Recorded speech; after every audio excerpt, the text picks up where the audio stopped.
अस्सलाम वालेकुम रीडर्स, कैसे हैं आप सब। वेलकम टू दिया जहां नॉवेल्स चैनल। आप लोग काफ़ी तेज़ी से उनके चैनल को सब्सक्राइब कर रहे हैं, ये देख के हमें खुशी हो रही है क्योंकि उन्होंने कोई प्रमोशन वगैरह भी नहीं करवाई, ना ही वो फेसबुक पे लिंक देती हैं कि वहाँ से रीडर आए यहाँ पे। फिर भी यूट्यूब रीडर काफ़ी अच्छा रिस्पॉन्स शो करवा रहे हैं, थैंक यू सो मच। और उन्होंने सरप्राइज़ एपिसोड देनी थी, हम भी उसी का वेट कर रहे थे आपके साथ ही हम, लेकिन सरप्राइज़ तो नहीं मिला। खैर, उन्होंने एक कपल के बारे में लिखा और फिर बस उन पे लिख दी गई। आज के एपिसोड में नहीं, उन्होंने फिर एक पोल क्रिएट किया, वही क्वेश्चन हम आपसे पूछेंगे। देखिए, अगर आप लोगों को सरप्राइज़ चाहिए तो सरप्राइज़ थोड़ा सा ना इंटरेस्टिंग सा है। उन्होंने ये कहा कि अगर आपको सरप्राइज़ चाहिए जिसमें जाज़ब और यमन वहीद के सीन होंगे तो आप तभी बता दें, और अगर आपको एक नॉर्मल से एपिसोड चाहिए तो उसमें जाज़ब और यमन वहीद के सीन ही होंगे। वो एपिसोड आई थिंक कायान, फजर और अवान और हीट के दरमियान होगी। और जब भी आपको जाज़ब और यमन के सीन चाहिए तो वो सरप्राइज़ ही आएंगे, क्योंकि उनके जो सीन बनते हैं वो सरप्राइज़ एपिसोड के ही हैं। आप लोग क्लास में बता दीजिएगा कि क्या चाहिए, ठीक है। वैसे FB रीडर्स ज़्यादातर कह रहे हैं कि उन्हें सरप्राइज़ ही चाहिए। आप लोग भी लास्ट में बताएं, आपकी राय भी अहमियत रखती है। Novel mister possessive love episode 38 दिया था नावल्स। मोअज़्ज़िज़ मोहतरमा कल्बे असीर, आपको आपके बाहर निकल चुके शोहर बुला रहे हैं, चले मेरे साथ। काशी हाथ में मोबाइल लिए कुर्सी पर बैठी इस लड़की को देखते बोला। लहजे में नरमी थी। कुछ फासले पर फैज़ी खड़ा था जो काशी की हालत से महसूस हो रहा था। पुलिस वाले शोहर ने, हम नहीं आएंगे, ईवा हमें रात के खाने में मछली खिलाने वाली है। इसने नफ़ी में सर हिलाते नाक चढ़ाई थी। इसकी बात पर काशी ने भुएं स्केड़ी और हाथ में पकड़े मोबाइल की तरफ एक नज़र देखा, जबकि इसकी आवाज़ मोबाइल के दूसरी जानिब सुनते असीर आलम के लबों पर हल्की सी मुस्कुराहट उभरी। सुनो, फ़ोन स्पीकर पर करो। चमकती सब्ज आंखों से इसने फ़ोन कान को लगाते तेज़ लहजे में कहा। मोबाइल से इसकी आवाज़ उभरते सुन काशी ने मोबाइल स्पीकर पर सेट किया। कलब वापस आओ, इसकी आवाज़ में सख्ती थी। इसकी आवाज़ सुनते कलब का सांस हटका था। वो जो महफ सीवा को ओपन किचन में काम करते देख रही थी, मोबाइल पर उभरती आवाज़ सुनकर लब काट कर रह गई। नहीं, हम मछली खाने लगे हैं, हम भी आ जाए, आप भी आ जाएं खाने। इसने कुछ सोचते इनकार कर दिया। इसके इनकार पर दूसरी जानिब इसके माथे पर लकीरें उभरी। वो सख्ती से होंठ पींच गया। वो एक पल भी इसे खुद से दूर नहीं करना चाहता था। कलब, अभी के अभी वापस आओ वरना मैं तुम्हें कच्चा चबा जाऊंगा, इसने सख्त लहजे में कहा था। इसकी आवाज़ की सख्ती पर जहाँ कलब का मुंह बना था वहीं काशी और फैज़ी ज़ेरे लब मुस्कुराए। क्यों पुलिस वाले शोहर, आप मछली को नहीं चबाएंगे? इसने गोया बात ही खत्म कर दी। इसकी बेतुकी बात पर काल पर दूसरी साइड इसने बामुश्किल अपना कहका रोका था। वो ऐसे ही थी, बेतुकी बातें करने वाली। तुम्हारी मछली की ऐसी की तैसी, इधर ही रुकना अब तुम। फ़ोन का टाक से बंद हो गया। कलब ने सर उठाकर मासूमियत से काशी को देखा, जो फैज़ी की तरफ चेहरा किए कहका रोकने की कोशिश में था। डार्कवर्ड असील एडम के इशारों पर नाचता है और असील एडम अपनी बीवी के इशारों पर नाचता है, वाह वाह। काशी ने फैज़ी की जानिब कदम बढ़ाते लबों पर दो उंगलियां जमाते दबी दबी आवाज़ में कहा, जिस पर वो खुलकर मुस्कुराया। क्या तुम्हें पता था बॉस का कोई जुड़वा भाई है? कुछ याद आने पर काशी ने इसे मुखातिब किया था। फैज़ी ने संजीदगी से इसकी तरफ देखा। नहीं, वो दो थे, मैं अब तक यकीन नहीं कर पा रहा, कौन कब मेरे साथ था मुझे नहीं पता। आज मुझे पता चला असील एडम के बारे में जो कहते थे वो सच था। फैज़ी ने संजीदा लहजे में बात अधूरी छोड़ी। काशी ने आईब्रो चुकाई, जैसे सवाल कर रहा हो क्या। लोग कहते हैं नेकी ऐसे करनी चाहिए कि दाएं हाथ ने की तो बाएं को इल्म ना हो, लेकिन असील एडम जुर्म ऐसे करता है जिसके दाएं हाथ ने किया और बाएं को खबर ही नहीं। फैज़ी ने हंकारा भरा तो काशी ने पूरी तरह इस बात में सर हिलाया, जैसे इसकी बात से वो बहुत ज़्यादा मुतफिक हो। और असील एडम वो ऐसा ही था, समझ से परे का बंदा था वो। कलब, तुम्हारी मछली। ईवा की चहकती आवाज़ पर इन दोनों ने ईवा की तरफ देखा था। ईवा और इसका शौहर टेबल पर बैठ चुके थे। सामने वाली कुर्सी पर कलब सुकून से बैठी थी, जिससे किसी का डर ना हो। दरवाजे पर दस्तक होते ही काशी फ़ौरन जाकर दरवाज़ा खोल कर आया था। सामने वो बड़े मसरूफ़ से अंदाज में खड़ा था। काशी ने लब दबाए से रास्ता दिया। कलब, इसने तेज़ लहजे में कलब को पुकारा था, जो सुकून से बैठी मछली को देख रही थी। इसने गर्दन मोड़कर असीर को देखा। वो सहमी थी इसके सब आंखों को देखते जो इसे घूर रही थी। तुम दोनों जाओ। वो कदम उठाते टेबल की जानिब बढ़ा और फैज़ी और काशी को जाने को बोला था। वो सर हिलाते वहाँ से निकल गए। कलब पर नज़र टिकाए इसके चेहरे पर संजीदा तासरात थे। वो कुर्सी घसीट कर कलब के बिल्कुल साथ वाली कुर्सी पर बैठ गया था। वो सांस रोके लब काटते इसे तिरछी नज़र करते देखने लगी थी, जो हाथ सीने पर बांधे इसे ही घूर रहा था। ये लो कलब, मछली खाओ। ईवा ने फिश का टुकड़ा उठाते हाथ इसकी जानिब बढ़ाया था। कलब ने बेसाख्ता सीर आलम को देखा, जो सर्द नज़रों से इसे ही देख रहा था। इसे बेसाख्ता वो रात याद आई जब इसने 13 बार इसे शावर दिलवाया था। खाओ भी। ईवा ने कुर्सी से थोड़ा ऊपर उठते हाथ इसकी जानिब बढ़ाया। वो थूक निकलती सीर आलम के बाद ईवा को देखने लगी। डर इसकी आंखों में वाज़ा था। नहीं, हमें 13 बार नहीं नहाना वापस, वो बहुत तेज़ी से बोली थी और सर कुर्सी से लगा लिया। इसकी बात पर ईवा ने नासमझी से इसे देखा, जबकि सीर आलम सर नीचे झुकाए मुस्कुरा दिया। वो इससे कभी नाराज़ नहीं हो सकता था, वो ऐसा मुमकिन होने ही नहीं देती थी। मुझे दे दें। इसने प्लेट ईवा के पास से उठाते अपने सामने रखी थी और नवाला बनाते हाथ कलब की तरफ किया। खा लो, थोड़ी ताकत आएगी, वरना इतनी सी जान मुझे कैसे बर्दाश्त करेगी। वो गर्दन आगे झुकाते इसकी जानिब झुकते, इसकी काली आंखों में झांकते, सब चमकती आंखों समेत बोला। इसके लबों पर मुस्कुराहट उभरी और आंखों में सहर। क्या मतलब है? लबों पर जबान फेरते इसने खुश्क पड़ते लबों को तर्क किया था। वो कुर्सी की बैक से चिपकी हुई थी और वह गर्दन इसके सामने झुकाए इसे देख रहा था। मतलब थोड़े गहरे हैं, माहौल और वक्त ठीक नहीं। घर चलो कमरे में, फिर मतलब है यहाँ करता हूँ। इसने नवाला इसके लबों के पास करते इसकी लड़ती पलकों पर नजरें जमाई। कलब ने मुंह खोलते नवाला खाया था। वो इसके हर अंदाज से खौफ खाती थी। वैसे कलब, तुम्हारे अंदर वाले शौहर हनीमून पर कहाँ लेकर गए थे? ईवा ने खाना खाते कलब को देखा। असीर आलम का नवाला लेता हाथ रुक गया था, जबकि कलब ने नासमझी से ईवा को देखा और दूसरी नज़र असीर आलम पर डाली, जिसके माथे पर गहरे बल पड़े थे, जैसे इसे ईवा का सवाल पसंद न आया हो। हनीमून पे क्या? हनीमून ये क्या होता है ईवा पी? इसने नासमझी से असीर आलम को देखा, जिसने नवाला छोड़ दिया और एक तंद नज़र ईवा पर डाली। तुम अपने अंदर वाले शोहर से ही पूछना। ईवा हंसते हुए वापस खाने में मसरूफ़ होगी। वो कुर्सी की सीट से उठा और कलब का हाथ जकड़ा। कलब ने इसे आंखें बड़ी बड़ी करते देखा। चलो घर चलें, thanks for the dinner. Club के बाद दूसरी नज़र इसने ईवा के हस्बैंड पर डाली और कलब की चूं चढ़ाए को इग्नोर करता इसे वहाँ से ले गया था, जबकि ईवा के घर से बाहर निकलते वो एकदम रुक गई। चलो भी, क्या हुआ? इसे हिलते ना देख वो गर्दन मोड़े इसे देखते बोला, जो मुँह फुलाए खड़ी थी। हमसे चला नहीं जाता, आपकी गाड़ी कहाँ है? इसे देखते वो लबों का कोना चबाते आईब्रो उठाकर बोली। असीर आलम ने आंखें छोटी करते इसे देखा। वो कुछ ज़्यादा ही तेज़ होती जा रही थी। वो इसके साथ कुछ वक्त गुजारना चाहता था, तब भी वो कुछ मसाफत पर खड़ी अपनी गाड़ी को इग्नोर कर रहा था। वो मेरी गाड़ी नहीं है, वो सरकारी गाड़ी थी कलब, और मैं इतना अमीर नहीं हूँ कि गाड़ी ले सकूँ। मेरे पास बस एक कैफ़े है।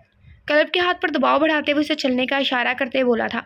लहजा नॉर्मल था, जबकि वो वहीं डीठ बनी खड़ी रही थी। असीर ने इसकी तरफ रुख करते दांत पीसे। तो आप पुलिस वाले नहीं हैं?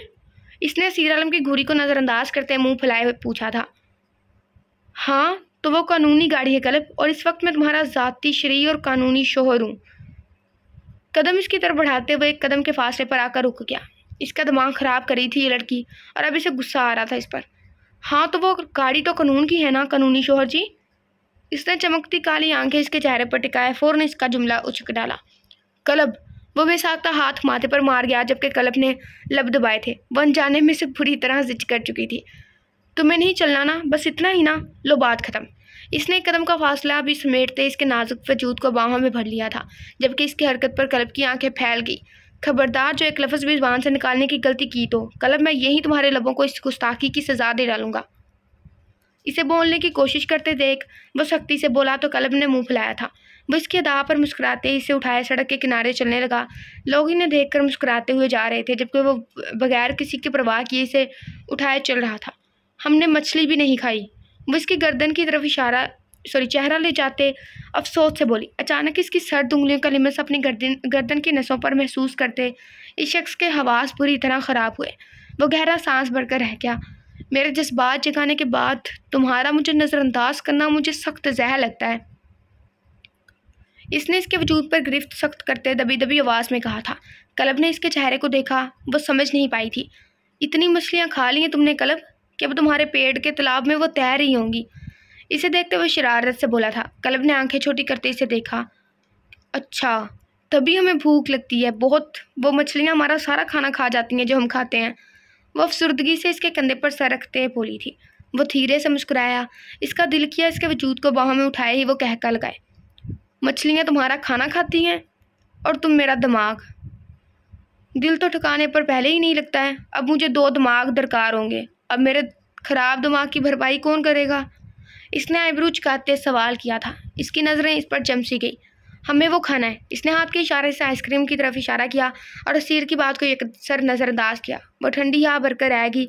इसके साथ रहना वाकई बहुत मुश्किल था। Can you give me an ice cream? इसने आइसक्रीम की शॉप की तरफ देखा और वहाँ जाते वहाँ खड़ी लड़की को देखते कहा, जिसे देखते मुस्कुराई थी। श्योर, वो मुस्कुराते हुए बाल कान के पीछे डेसते बोली थी। कलब ने आंखें छोटी करते इसे देखा।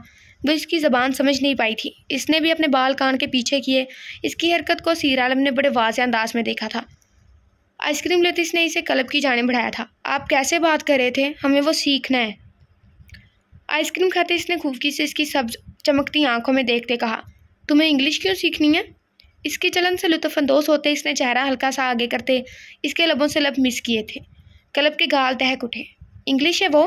हम वो सीख लेंगे तो हम खुद सबसे बात कर लेंगे। फिर वो आपको देखकर बाल कान के पीछे नहीं करेगी। कलब ने आइसक्रीम इसकी तरफ की, जिसकी बाइट लेते वो खुलकर मुस्कुराया था। वो कितनी साफ दिल की थी। अच्छा, तो तुम इस वजह से इंग्लिश सीखोगी कि कोई लड़की मुझसे हंसकर बात ना करे और ना मुझे देखते अपने बाल कान के पीछे करे? इसने जैसे तस्दीक चाही थी। वो इजहार अहमियत बहुत खूबसूरत था। इस वजूद को इससे फ़र्क पड़ता था। वो खुशकुन एहसास था, दुनिया का सबसे खुशकुन एहसास। हाँ, आप हमारे अंदर वाले शोहर हैं और सिर्फ बीवी अंदर वाले शोहर को देख सकती है। आप इधर देखें हमारी तरफ, ये देखें हमारे बाल। इसने बाल वापस आगे करते घिराते इसके चेहरे को अपनी तरफ मुकम्मल करते बालों को कान के पीछे किया था। इसकी नरम मोमी उंगलियों की हरकत इसके कान की पिछली साइड और गर्दन पर देख इस शख्स की आंखें मसमराइज हुई और हलक जैसे सूख कर बंजर हुआ था। तुम्हें जब देखा तो किसी और को देखने की जुर्रत कब की है मैंने? इतनी इजाज़त तो इस दिल ने नहीं दी मुझे। इसने हसरत से इसकी गर्दन की उभरती नसों को देखा। वो गहरा सांस खारिज कर गया। दिल में जैसे तूफान सा बरपा हुआ था। इसकी बात पर वो लबों पर ज़ुबान फेरती मुस्कुरा उठी थी। आप अच्छे हैं अंदर वाले शोहर। इसने इसकी गर्दन में बाहों के हार को मजबूत किया और आगे की जानिब झुकते इसके माथे पर लब रखे थे। वो खिलखिला कर हंसी और वो वहीं साकित हो गया। कैसा लिमिस था ना कि इसे लगा जैसे पत्थर को कोई तेज़ धार बूंद छू कर गुजरी और पत्थर में शिगाफ डाल गई हो। फ़क्त तुम्हारे लिए कल्बे असीर, वरना इतनी बुराई है कि गलाजत में धंसा हुआ हूँ मैं, लेकिन तुम्हारे लिए वफ़ादार रहूँगा। तुम्हारी मोहब्बत में ख़यानत नहीं करूँगा दिल असीर। इसके कदम उठ रहे थे और वह इसके चेहरे को देखते मध्यम भारी आवाज़ में जुमले अदा कर रहा था। दिल में हलचल सी हुई थी। कलब ने मुस्कुराते इसके बाल माथे से हटाए थे। गुनहगार की ज़िंदगी में एक नेकी शामिल होगी, वो मस्मराइज करती आवाज़ में बोला। इसने कलब को नीचे उतारते से बेसाख्ता अपने सीने में पींचा था। अपनी पुश्त पर इसकी बाहों का एहसार महसूस करते वो गिरफ्त सख्त कर गया। अंदर वाला शोहर अपनी कलब का असीर है। मेरा दिल बनने का शुक्रिया दिल असीर। इसके माथे पर बोसा देते वो जैसे बाकी हर चीज़ को फरामोश कर गया था। कलब के लब मुस्कुराहट में ढले। असीर आलम से जान पहचान हो गई अब तुम्हारी जान असील एडम के जज्बात भी सूली पर लटकाने को बेताब हैं। इसने इसके लबों पर धीरे से अंगूठा फेरते अपने लबों पर ज़बान फेरी थी। इसका हाथ पकड़े वो चलने लगा। घर कुछ फासले पर था। बर्फ़बारी शुरू होती इनके ऊपर गिर रही थी और वो दोनों हाथ थामे चल रहे थे। वो दोनों यूँ थे जैसे मुकम्मल तस्वीर। फ़बी लाए रब्बी कुमा तुकज़्ज़िबान। इस शख्स ने इस लड़की के हाथ पर गिरफ्त सख्त की और आसमान की तरफ देखते धीमी मुस्कुराहट के साथ धीरे से लफ्ज़ अदा किए। इस लड़की के हाथ पर इस शख्स की गिरफ्त सख्त से सख्त तर होगी। कलब असील एडम का दिल है और दिल के बगैर कहाँ जिंदा रहा जाता है। वो इसे देखते बड़बड़ाया था। इसके लबों पर बेसाख्ता मुस्कुराहट बिखर गई। वो ब्लैक स्टोन हाउस की तरफ चल पड़े थे, एक घने दरख्तों से घिरे पार्क को बूर करते। ये घर आपका है? इसने घर को शौक से देखा। वो इस घर को पहचान गई थी। तभी इसकी आंखों में अब शौक की जगह हल्का खौफ था, जिससे देख इस शख्स को बुरा लगा। इसने कलब का रुख अपनी तरफ किया था, जो ना समझी से नज़र इसके चेहरे पर टिकाए से देखने लगी। तुम जब असील एडम की पनाह में हो तब तुम्हारी आंखों में मैं खौफ ना देखूं। कलब, तुम्हें खौफसदा करने का हक सिर्फ असील एडम खुद को भी नहीं देता। ये तुम्हारा और अंदर वाले शोहर का मामला है। इसने इसके कंधों पर दबाव बढ़ाते एक एक लफ्ज़ पर दबाव देते जुमले अदा किए। तो वह सर जोर से इस बात में हिला की। वो धीरे से मुस्कुराया था। तुम घर देख लो, मैं अभी आता हूँ। धीरे से झुकते इसकी गाल पर सुलगते लब रखते इस शख्स ने धीरे से बेड़ इसकी गाल पर रगड़ी थी। वह पीछे को एक कदम उठा गई। जब इसके माथे पर बल पड़े थे, इसने सख्ती से इसकी कमर में हाथ डालते इसे खुद की तरफ खींचा। दूर नहीं जाना कलब, दिल धड़कना छोड़ दे तो इंसान मर जाता है मेरी जान। इसने शिद्दत से इसकी कमर पर गिरफ्त सख्त करते इसके गाल पर दांत काटे थे। कलब ने बेसाख्ता हाथ इसके कंधे पर रखा। वो धीरे से मुस्कुराते साइड पर हो गया। आप? वो गहरा सांस भर के इस शख्स का ज़रा सा लिमसी से तपते सहरा में खड़ा करने के मुतरातिफ था, बहुत ज़्यादा। वो हाथ पीछे ले जाते सर को खम देते दाद वसूल कर गया, जैसे जानता हो वो क्या कहने वाली थी। और ऐसा ही था, वो वही जुमला दोहराने वाली थी। इसकी हरकत पर कलब ने खूफकी से घूरा तो आईब्रो चुकाते मस्मराइज करती मुस्कुराहट लोगों पर लाते ऊपर की जाने बढ़ गया। असील एडम, आपने जो कहा था वो सही था, मैंने क्रॉस चेक करवाया। फैजी ने हाथ पीछे बांधे नजरें ज़मीन पर गाड़े मोदबाना लहजे में कहा। इसकी बात पर कुर्सी पर बैठे इस शख्स ने सगार का गहरा कश भरा। दोबारा ऐसी बेवकूफ़ी मत करना फैजी, मैं माफिया तक सोमो सलात पढ़कर नहीं पहुंचा। न यहाँ ऐसे नेकबाज शख्सियत बसती हैं कि यहाँ नेक काम किए जाएं। माफिया मतलब जंग, और जंग में कोई रिश्तेदारी नहीं होती। इसने सगार बुझा डाली। इसके लफ्ज़ों में गहरी संजीदगी थी। वो कुर्सी से खड़ा हुआ। इसने कमरे के बाहर कदमों की छाप सुनी थी। आपका भाई ही अपने किसी आदमी के थ्रू ऑफिसर को इन्फॉर्मेशन दे रहा था, आपकी डीलिंग की, और शायद जल्द वो आपका पर्दा भी फाश कर देता। क्या आपने इसके लिए इसकी ज़ुबान चला दी? फैजी ने गर्दन मजीद झुका ली। वो इससे सवाल पूछ रहा था और सील एडम खुद से सवाल पूछने का हक किसी को नहीं देता था। मैंने इसकी ज़ुबान चलाई क्योंकि इसने मेरी बीवी के ख़िलाफ़ बकवास की थी, और अपनी बीवी के आगे ये अंदर वाला शोहर किसी की नहीं सुनता, असील एडम की भी नहीं। इसने भारी कदम उठाते दरवाजे की जानिब लिए। इसकी आवाज़ में सर्दपन था। मैंने इसे मौत से बदतर सज़ा दी क्योंकि मेरी लिस्ट में धोखे का सिर्फ एक ही मतलब है। इन्ना लिल्लाहि व इन्ना इलैहि राजिऊन। वो दरवाजे की के बिल्कुल करीब खड़ा हुआ था। इसके कदम भारी कदमों की छाप पर बाहर से भी कदमों की छाप उभरी जो बिल्कुल दरवाजे के साथ थी। वो धीरे से मुस्कुराया। इसने थोड़ी देर पहले यावर आलम को एक बदतर सज़ा दी थी। इसने ना सिर्फ इसकी ज़बान जलाई बल्कि इसकी जली ज़बान पर तेज़ाब फेंका था, और वो अगले 2 दिन तक हर 5 मिनट बाद ऐसा करने का हुक्म दे चुका था। और मैंने इसे मौत इसलिए नहीं दी क्योंकि वह मेरा छोटा भाई था। माफिया में रिश्तेदारी नहीं होती। ये इसको दी गई मेरी आखिरी रायत है कि इसने मेरी बीवी को इस होटल से निकाला था, मेरी बीवी की हिफाजत की थी, इसलिए ये आखिरी बार था। इसने एकदम दरवाज़ा खोला तो एक नरम और नाजुक वजूद अंदर की जानिब गिरा। इसने तेज़ी से हाथ आगे बढ़ाए और उसके बाजू में गिरते गिरते संभली थी। असील एडम ने आंखें छोटी की। मैं तुम्हें हमेशा संभाल लूँगा।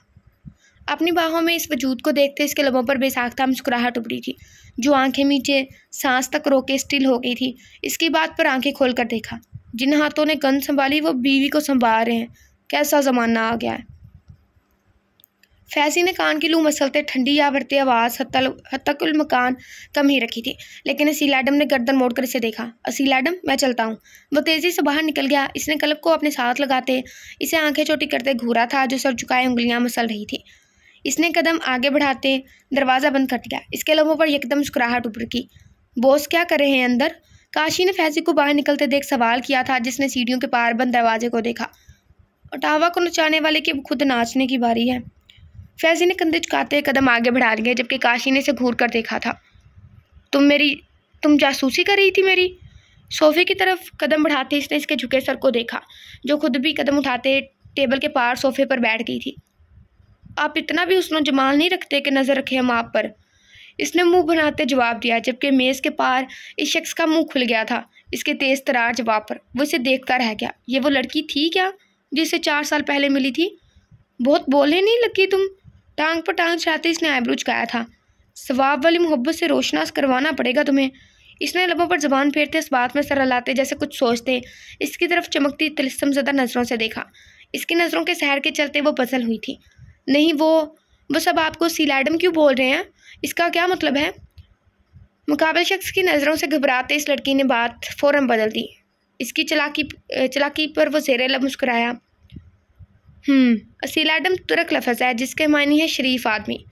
इसने इस लड़की की तरफ देखते जवाब दिया था। नज़रें इसके चेहरे के तासरात में उलझकर इसके फड़फड़ाते लबों पर जमी थी। तौबा इस्तग़फ़ार, ला हौला वला कुव्वत। इसका मतलब है वो लोग तब से झूठ बोल रहे थे। इसने तेज़ी से कानों को हाथ लगाते चुंबे से इस शख्स की तरफ देखा, जिसके लफ्ज़ अंदाज पर बस साकित नज़रों से इसे देख रहा था। क्या मतलब, मैं शरीफ नहीं हूँ? वो सोफे से खड़ा होते कदम इसकी जानिब लेके आया, जिसे उठते देख फ़ौरन सोफे से खड़ी हुई थी। वो वहाँ से भागने की पूरी तैयारी में थी जब इस शख्स ने तेज़ी से इस तक जाते फुर्ती से इसकी कमर में हाथ डालते इसे सोफे पर गिराते खुद इसके वजूद पर गिरा था। शरीफ नहीं हूँ मैं? अब अपनी बीवी का कहा तो मुझे मानना पड़ेगा ना। मैं घरेलू बंदा हूँ। इसकी लरजती पलकों की जिनबिश पर इस शख्स की आंखें इसकी पलकों की लर्जिश में खो गई थी। इसने धीरे से मुकाबले शख्स के कंधे पर हाथ रखते इसे दूर करना चाहा। जब इस शख्स के दूसरे हाथ की पुष्ट ने इसकी गर्दन को धीरे से सहलाया था, क्लब का इसके कंधे पर धरा हाथ लर्ज उठा। इसकी आंखें जैसे साकित होती ऊपर उठती इस शख्स के चेहरे पर ठहर गई। सवाब वाली मोहब्बत चाहिए मुझे। धीरे से इसकी जानिब झुकते इसने हाथ खुली बोझल आंखों से इसके लबों पर नजरें जमाए मध्यम गंभीर लहजे में कहा। वो हलक तर्क कर गई थी। तुम मुझसे मोहब्बत नहीं करती? इसका लड़ता हाथ अपने कंधे से हटाते इसने अपने भारी मजबूत हाथ में लेते लबों को लगाया था। एक सनसनी सी इस लड़की के वजूद में उतर गई। हमें आपसे मोहब्बत है। इसके गाल एकदम दहक उठे थे। इसके इजहार पर इसके नाबिला मुस्कुराहट में ढले। इसने धीरे से झुकते इसकी गर्दन पर लब रखे थे। वो मुस्मराइज हुआ था। आंखें एकदम बोझल हुई। तो दूर क्यों भाग रही थी? करीब रहा करो, थोड़ा सवाब कमाते हैं। वो शरारत से बोला था। इसके लबों के किनारे डिम्पल गहरा हुआ। इसकी बात पर वो आंखें ज़ोर से मींच गई। इसके लब फड़फड़ा उठे थे। हलक सूख सा गया। हम मोहब्बत करते हैं, लेकिन ऐसी वैसी वो सवाब वाली मोहब्बत नहीं। इसका लहजा घबरा गया था। वो उठना चाहती थी जब इस शख्स ने इसके दोनों हाथ गिरफ्त में लेते इन्हें पिन कर दिया और अपना वजन इसके वजूद पर बढ़ाया था कि इसका सांस तक बंद होने लगा था। लेकिन मुझे तो अपनी बीवी से सवाब की पूरी पूरी उम्मीद है। भला मैं जल्लाद हूँ जो तुम्हें गुनाहगार मारूँ? इसने अपना गाल इसके आगे करते चमकती शरारत भरी आंखों समेत अपना जुमला मुकम्मल किया। वो शरीर हुआ था। कल्ब ने मासूमियत से इसके गाल को देखा। तुम मुझे गुनाहगार मारोगी, लेकिन मैं इतना जालिम नहीं हूँ कि तुम्हें सवाब कमाने का मौका ना दूँ। वो लब दबाए गोया हुआ था। इसकी सब्ज आंखें शरारत से तर थी, जबकि लहजा फसूखेज था। कल्ब ने लब काटते इसकी गिरफ्त से हाथ आज़ाद करवाने की कोशिश की थी, जिस पर इसकी गिरफ्त कल्ब के हाथ पर मज़ीद सख्त हो गई। शोहर का हुक्म मानना अच्छी बात होती है कल्ब असीर। इसने गाल वैसे ही आगे करते ज़रा सी आंखें तिरछी करते इसे जैसे बहुत पते की बात बताई थी। कल्ब ने आंखें बड़ी करते इसे देखा। इसका दिल तेज़ी से धड़का था। ज़रा सा चेहरा ऊपर उठाते इसने नाजुक फड़फड़ाते लब इसकी गाल पर रखे थे। इसके नरम लिमस पर वो ज़ेरे लब गहरा मुस्कुराया। अब हट जाएं। आपने बिखरते सांस को संभालते इसने मुंह फैलाए इसे खुद से दूर करना चाहा था। असीर ने गर्दन सीधी करते इसे देखा। ये तो एक कतरा सवाब का था। इसके हाथ खुले लबों को अंगूठे से सहलाते इसने दाएं आंख विंग की थी। इसके नरम गरम लिमस पर वो जी जान से कांप उठी थी। नजरें इसके वजिया चेहरे पर साकित हो गई। अंदर वाला शोहर सवाबी मोहब्बत के मामले में ज़रा वसी दिल का मालिक है। इसने चेहरा इसके चेहरे के नज़दीक करते एक हाथ से इसके दोनों नाजुक हाथों को जकड़ते शिद्दत से इसके लबों को अपने लबों से मिस किया था। वह सख्ती से आंखें मींच गई थी। इसके बालों में चेहरा छुपाए इसने गहरा सांस भरा और मुकाबले लड़की की सांसों को बेतरतीब किया था। वो आंखें झट से खोल गई।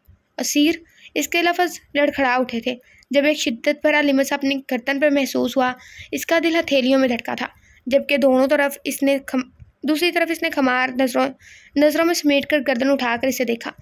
असील एडम, बोलो।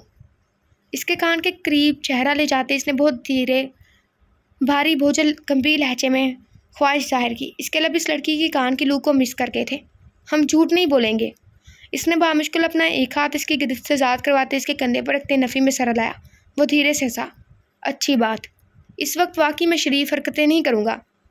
इसने चमकती आंखों से लबों पर मुस्कुराहट खींची और इसकी कान की लू को लबों से धीरे से काटा था। तुम जिस दिन असील एडम के हवाले हुई, इस दिन तुम्हारी जान अजाब से गुजरेगी। मेरी मोहब्बत की शिद्दतों से हमकनार होगी तुम।